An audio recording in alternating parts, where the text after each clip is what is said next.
Hello students, देखिए last video में हमने लेसन नंबर 5 ऑलमोस्ट कंप्लीट कर लिया था। उसकी जो एक्सरसाइज वाला पार्ट है आई होप आप सभी ने किया होगा और मैं उम्मीद करती हूँ आपको कोई प्रॉब्लम आई नहीं होगी। स्टिल अगर आपको कोई प्रॉब्लम आई है तो आप कमेंट सेक्शन में लिखिए ताकि मैं आपके प्रॉब्लम्स को दूर कर सकूं। Your next chapter is ecosystem and biodiversity. ठीक है, इकोसिस्टम क्या है और बायोडाइवर्सिटी क्या होती है, इस चैप्टर में हम इन्हीं सारी चीजों को समझेंगे। उसकी डेफिनेशन क्या होती है इकोसिस्टम की, उसके कंपोनेंट्स क्या होते हैं। ठीक है, डिफरेंट डिफरेंट टाइप के जो इकोसिस्टम्स हैं, हैबिटेट्स हैं, उन सब के बारे में यहाँ पे हम अच्छे से पढ़ेंगे। देखिए, जब आप इकोसिस्टम की बात करते हो तो ये एक ऐसा सिस्टम होता है या ऐसी फंक्शनल यूनिट होती है जिसमें आपके बायोटिक एंड अबायोटिक कंपोनेंट आपस में इंटरेक्ट कर रहे होते हैं। ठीक है, वो बायोटिक के साथ भी हो सकता है, बायोटिक अबायोटिक कंपोनेंट के साथ भी हो सकता है। But first of all, what is biotic component and what is abiotic component? When we talk about biotic component, that means the living organism और लिविंग वन। ठीक है, जिसमें माइक्रोब्स आ सकते हैं, इंसेक्ट आ सकते हैं, प्लांट्स आ सकते हैं, एनिमल्स आ सकते हैं। ये सारे जो कंपोनेंट होते हैं, these are known as biotic components. When we talk about abiotic component, all the non living things just like air, water, temperature, soil, humidity, light, etc. These are known as abiotic component. आपके book में देखिए क्या लिखा हुआ है, ecosystem is a functional unit. Just a second. Ecosystem is a functional unit of nature comprising living organism and non-living things. जिसमें आपके living organism आएंगे और non-living things आएंगे। living things को आप क्या बोलते हैं? बायोटिक बोलते हैं, and non-living things को आप अबायोटिक बोलते हैं। बायोटिक फैक्टर की बात करें तो इसमें माइक्रोब्स आ सकते हैं, इंसेक्ट आ सकते हैं, प्लांट्स आ सकते हैं, एनिमल्स आ सकते हैं, ये सारी चीजें आती हैं। अबायोटिक फैक्टर में अगर हम बात करें तो एयर है, वाटर है, टेम्परेचर है, सॉइल, ह्यूमिडिटी, सनलाइट एक्सेट्रा, ये सारी चीजें आती हैं। These are also known as factors of ecosystem.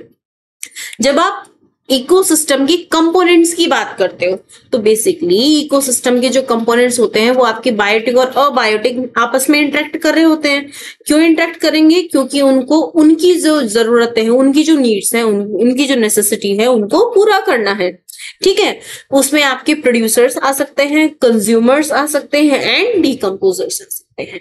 देखिए, जब आप बात करते हो प्रोड्यूसर्स की, प्रोड्यूसर क्या होते हैं? The organism which produce their own food और which synthesise their own food are known as producers. All the green plants are under the category of producers. ठीक है, जितने भी ग्रीन प्लांट्स होंगे वो सब किसकी कैटेगरी में आते हैं? प्रोड्यूसर की कैटेगरी में आते हैं। देखिए, आपकी बुक में क्या लिखा हुआ है, producers are the organism that can synthesize their own food. Producer वो होते हैं जो अपना खाना खुद सिंथेसाइज करते हैं। These include green plants that utilize water and minerals absorbed from the soil and sunlight trapped by the chlorophyll to synthesize their food. This energy is used by the other organisms for their requirements. So green plants are called producer in the ecosystem. यही चीजें जो मैंने आपको बताई है। एक चीज याद रखिएगा, क्लोरोफिल कंटेनिंग, क्योंकि क्लोरोफिल फोटोसिंथेसिस के लिए बहुत ज्यादा जरूरी है, क्योंकि क्लोरोफिल ऐसा रहता है जो सनलाइट या सन एनर्जी को ट्रैप करता है और वाटर के मॉलिक्यूल्स को ब्रेक डाउन करने में हेल्प करती है। ठीक है, अगर क्लोरोफिल नहीं होगा तो ये ब्रेकिंग नहीं होगी वाटर के मॉलिक्यूल की, और फोटोसिंथेसिस मींस जो आपका ग्लूकोज का सिंथेसिस है वो नहीं हो पाएगा। ठीक है, next is consumer. Consumer means जो खुद अपना फूड सिंथेसाइज नहीं कर सकते हैं, अपनी न्यूट्रिशनल वैल्यूज के लिए कंज्यूम मींस प्लांट्स पे या किसी अदर एनिमल पे डिपेंड करते हैं। इस टाइप के जो एनिमल्स होते हैं उनको हम बोलते हैं कंज्यूमर्स। ठीक है, अब कंज्यूमर उनकी फीडिंग हैबिट मींस वो किस टाइप के ऑर्गेनिज्म को कंज्यूम कर रहे हैं।